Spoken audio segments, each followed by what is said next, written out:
Hello friends, मैं हूँ बीनू मिश्रा और आप देख रहे हैं मिस्टीरियस साइंस। आज मैं बात करने वाली हूँ शाद्र पक्ष यानी कि पितृपक्ष के बारे में। पितृपक्ष का मतलब तो थोड़ा बहुत सारे लोग जानते होंगे। ऐसी मान्यता है कि शाद्र पक्ष के दौरान हमारे जो पूर्वज होते हैं वो पृथ्वी पर सूक्ष्म रूप में आते हैं और उनके नाम से किए जाने वाले तर्पण को वे स्वीकार करते हैं। इससे पितरों की आत्मा को शांति मिलती है और घर में भी सुख शांति बनी रहती है। पितृपक्ष भाद्रपद मास की पूर्णिमा से शुरू होकर आश्विन मास की अमावस्या तक चलते हैं। एक बहुत ही रहस्य से भरी बात मैं आप लोगों को बताने जा रही हूँ, जिसको आप ध्यान से सुनिएगा।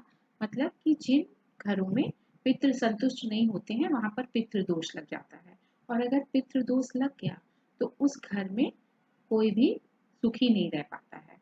वहां पर सारे काम बनते बनते बिगड़ने लगते हैं। उस कुल की तरक्की बाधित हो जाती है, उस कुल की प्रगति रुक जाती है। परिवार के सभी लोगों को पितृदोष का सामना तो करना ही पड़ता है। तो इसीलिए शास्त्रों में इसके लिए कहा गया है कि घर के जो बड़े बुजुर्ग होते हैं, परिवार के जो बड़े लोग होते हैं, पितृ पक्ष के दौरान उनको जो नियम बनाए गए हैं उसका अच्छे से पालन करना चाहिए। शास्त्रों में यह बात स्पष्ट रूप से कही गई है कि यदि भगवान अप्रसन्न हो गए तो उन्हें पूजा पाठ से मना लिया जाता है, उन्हें प्रसन्न भी कर लिया जाता है। मतलब भगवान आपकी पूजा पाठ से प्रसन्न भी हो जाते हैं। लेकिन वहीं पर यदि पितृदोष लग गया तो ये समझ लीजिए कि पितृ अगर असंतुष्ट हो गए तो जीवन में सारी तरक्की जो है वो रुक जाती है। व्यक्ति को बहुत ही कष्ट झेलना पड़ता है।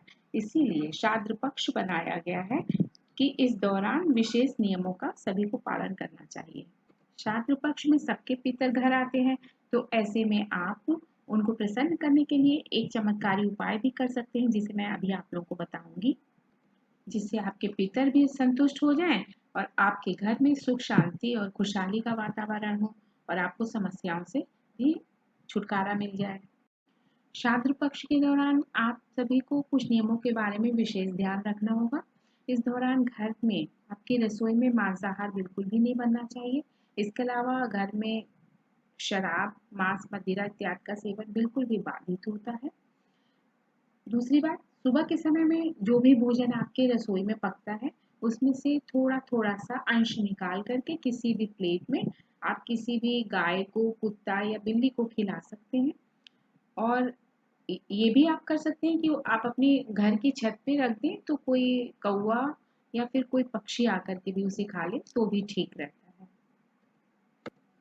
इसके अलावा आप लोग को ध्यान रखना होगा कि आप अपने पितर के निमित्त प्रतिदिन जो है तर्पण करें, क्योंकि ऐसी मान्यता है कि पितृगण जो है पितृलोक से इस दौरान धरती पर आते हैं और अपने वंशजों से श्राद्ध और तर्पण की उम्मीद करते हैं। ऐसे में यदि कोई व्यक्ति तर्पण करना भूल जाता है या श्राद्ध करना भूल जाता है तो निश्चित ही उसे पितृदोष का भागी बनना पड़ता है। ऐसा शास्त्रों में कहा गया है। मैं तो सिर्फ आपको सिर्फ बता रही हूँ। इसके अलावा एक सबसे अहम बात यह है कि आप सिर्फ इतना कर लीजिए कि आप एक बार आंख बंद करके दक्षिण की ओर चेहरा करें और अपने पितरों को हाथ जोड़ करके स्मरण करें। दक्षिण मुखी हो करके हाथ जोड़ करके बोले ओम पितृदेवाय नमः, ऐसा बोलकर उनके प्रति आंख बंद करके कृतज्ञता ज्ञापित करें। तो ऐसा करने से पितृगण जो है वो प्रसन्न हो जाते हैं। और ये जान लीजिए कि आप बहुत ही मतलब इतना ऐसा उपाय है कि रामबाण उपाय आप इसको कह सकते हैं। और ऐसा कहने से आपके पितृगण बहुत ही संतुष्ट होंगे और उन्हें ये लगता है कि हमारे वंशज हैं, जो हमारे बच्चे हैं, वे आज भी हम सभी को याद कर रहे हैं, हम लोग को याद करते हैं। और अपने पितरों को अगर आपने अपमान किया तो इस समय आप अपमान तो आप समझ सकते हैं कि कैसे पितृपक्ष में पितरों का अपमान कैसे हो सकता है। क्या आप किसी भी नियम का पालन ना करें, आप अपना मांसाहार और शराब, मदिरा इत्यादि का सेवन करें, इससे पितृगण जो है वो असंतुष्ट हो जाते हैं। तो आपको ऐसा बिल्कुल भी नहीं करना है। यह ध्यान में रखिए, सिर्फ 15 दिनों की बात ही होती है। तो आप बहुत ही सात्विकता से रहें। यह दिन जो है वो पितरों को स्मरण करने का होता है, याद करने का होता है, उनके प्रति कृतज्ञता ज्ञापित करने का होता है। और इतना करने भर मात्र से ही वे प्रसन्न होकर आपको आशीर्वाद देंगे और खुशी खुशी फिर वो पितृलोक को चले जाते हैं। इससे आपके जीवन में जो भी समस्याएं आएंगी वो अपने आप दूर हो जाएंगी। वैसे तो सभी लोगों के जीवन में अच्छा बुरा समय आता है, कभी दुख झेलना पड़ता है तो कभी सुख झेलना पड़ता है। लेकिन जैसा कि शास्त्रों में कहा गया है कि ये जो 15 दिन होते हैं, ये पितरों के लिए होते हैं और अपने पितरों को मतलब प्रसन्न रखना चाहिए। उन्हें उनके हिसाब से उनका अंश प्रदान कर देना चाहिए जिससे वो खुश हो जाएँ और आपको आशीर्वाद दें। वैसे भी माता-पिता आपको श्राप तो देंगे नहीं, वो तो हमेशा माता-पिता अपने बच्चों की भलाई ही चाहते हैं। तो अगर आप इतना कर लेंगे, आप उनके प्रति कृतज्ञता ज्ञापित कर देंगे तो वो आपको बहुत ही आशीर्वाद देंगे और इससे आपकी काफ़ी समस्याएँ भी दूर हो जाएँगी। अब एक बात और आती है कि अगर आपको श्राद्ध की तिथि का ज्ञान नहीं है, तो फिर आप क्या करें? तो ऐसे में आपको परेशान होने की कोई ज़रूरत नहीं है। आपको मैं बताती हूँ कि क्या करना चाहिए। शास्त्रों के अनुसार पूर्वजों के देहावसान की तिथि ज्ञात नहीं होने पर आश्विन अमावस्या को तर्पण कर सकते हैं। इसीलिए इस अमावस्या को सर्वपितृ अमावस्या कहा जाता है और यह श्राद्ध की अंतिम तिथि होती है।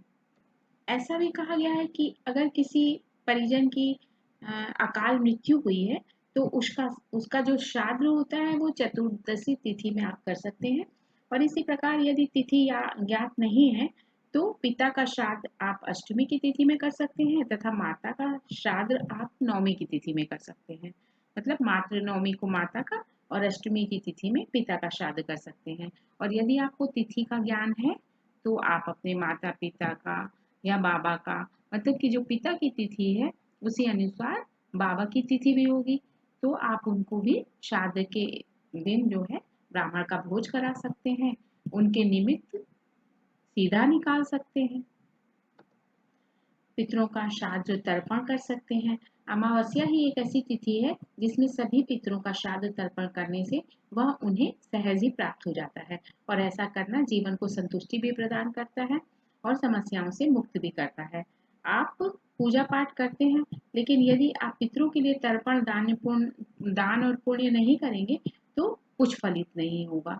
इसीलिए आपको दान पुण्य और पूर्वजों की तिथि में जो है तर्पण अवश्य करना चाहिए और ब्राह्मण को भोजन भी अगर आप करा सकते हैं तो यह और भी अच्छी बात होगी।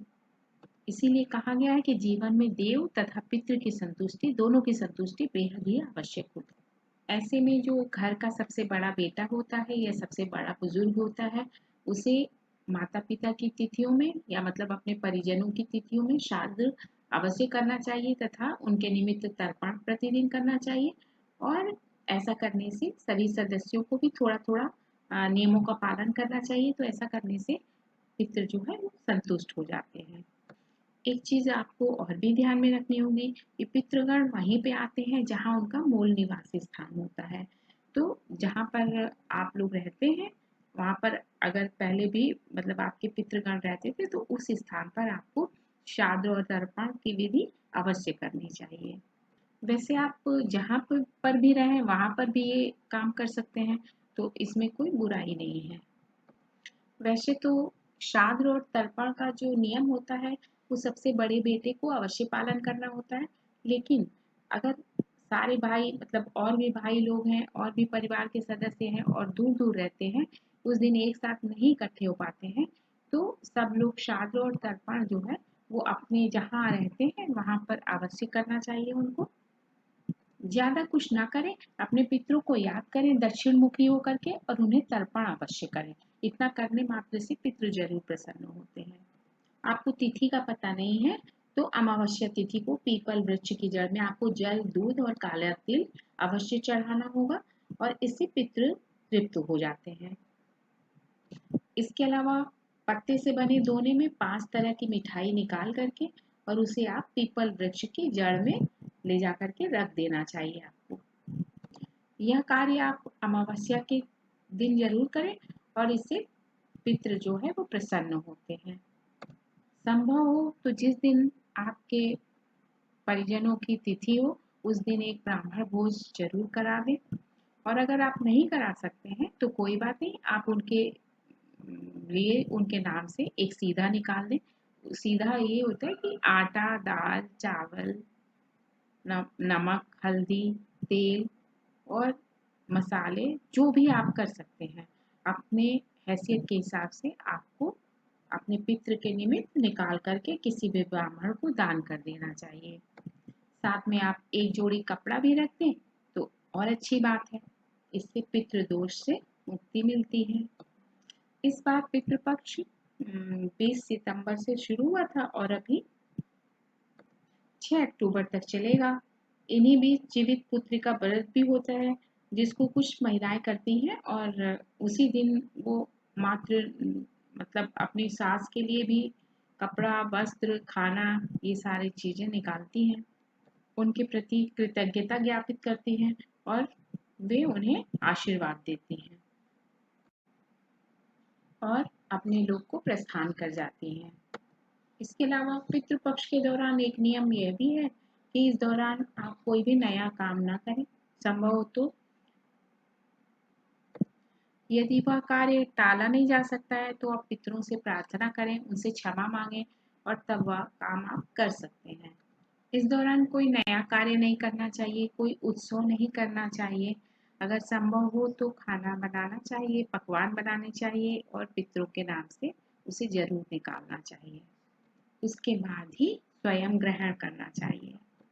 पितृ आपका भोजन खाने नहीं आते हैं, पितृ आपकी सिर्फ नीयत देखते हैं कि आप क्या कर रहे हैं, आप उन्हें याद कर रहे हैं या नहीं कर रहे हैं, या आप उनके प्रति कृतज्ञ हैं या नहीं है, वो आपकी नीयत देखते हैं।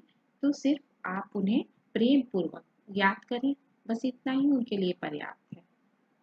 पितृपक्ष में आप प्रतिदिन पूजा पाठ भी अवश्य करें, इसमें कोई समस्या नहीं है, लेकिन कोई बड़ा उत्सव या आयोजन ना करें तो ही अच्छा है। ये जो 15 दिनों का समय होता है वह सिर्फ और सिर्फ हमारे पितरों के लिए होता है, तो जो भी कार्य हो वो हमारे पितरों की प्रसन्नता को ध्यान में रखकर किया जाए तो ज्यादा अच्छा होगा। अब लोग ये सोचते हैं कि पितृदोष आखिर क्या होता है। पितृदोष जो होता है उससे घर में समस्याएं, तरह तरह की समस्याएं उत्पन्न होती हैं। सबसे पहले तो भाई भाई में ही नहीं पड़ती है। पितृ यदि असंतुष्ट है तो घर में कलह होती है, विवाद, अपने परिवार में विवाद गहराता जाता है, घर में जो है संतान वृद्धि रुक जाती है। अक्सर देखा गया है कि बच्चे विवाह के लायक हैं लेकिन उनका विवाह तय नहीं हो पा रहा है। उनमें कोई कमी नहीं है, सर्वगुण संपन्न कन्या है, पढ़ी लिखी है, खूबसूरत है, उसके बावजूद भी उसका विवाह तय नहीं हो पा रहा है। ऐसा ही लड़कों के साथ भी होता है, वो बहुत ही पढ़े लिखे हैं, उनकी नौकरी लगते लगते रह जाती है, विवाह तय होते होते कट जाता है। तमाम तरह की समस्याएं इसी तरह मुंह बाएं हमेशा खड़ी रहती हैं। यह सब पितृदोष की वजह से आमतौर पर माना जाता है। इसलिए पितरों को अवश्य प्रसन्न करना चाहिए। आप शास्त्रों को ध्यान में रखकर सोचें तो भगवान श्री राम ने माता सीता के साथ दशरथ जी का श्राद्ध किया था और सीता माता भी उसमें शामिल थी। उन्होंने पितृदोष से मुक्ति के लिए पिंडदान किया था दशरथ जी के निमित्त, जैसा कि आप लोगों को ज्ञात होगा। तो इसलिए पितरों का श्राद्ध जो है वो पितृपक्ष में बेहद आवश्यक है और इसे सभी को करना चाहिए। ऐसी मान्यता है कि पितृ हमारे यहाँ पितृपक्ष के दौरान अवश्य आते हैं तथा सुगंध के माध्यम से दान पुण्य तर्पण से अपना अंश लेकर के वो अपने धाम को लौट जाते हैं, आशीर्वाद देते हैं और अपने लोग को अपने धाम को चले जाते हैं। तो उनके निमित्त श्राद्ध, पिंडदान, तर्पण ये सारी चीजें अवश्य करनी चाहिए तथा कुछ खास नियमों का अगर आप पालन कर लेंगे तो बहुत ही अच्छा होगा। अब इसी के साथ मैं आपसे विदा लेती हूँ और अगर आपको मेरा वीडियो अच्छा लगा हो तो प्लीज़ इसे ज़रूर लाइक कीजिएगा, चैनल को सब्सक्राइब करना ना भूलें, तो आपको इसी प्रकार की जानकारियाँ मिलती रहेंगी। धन्यवाद, नमस्कार।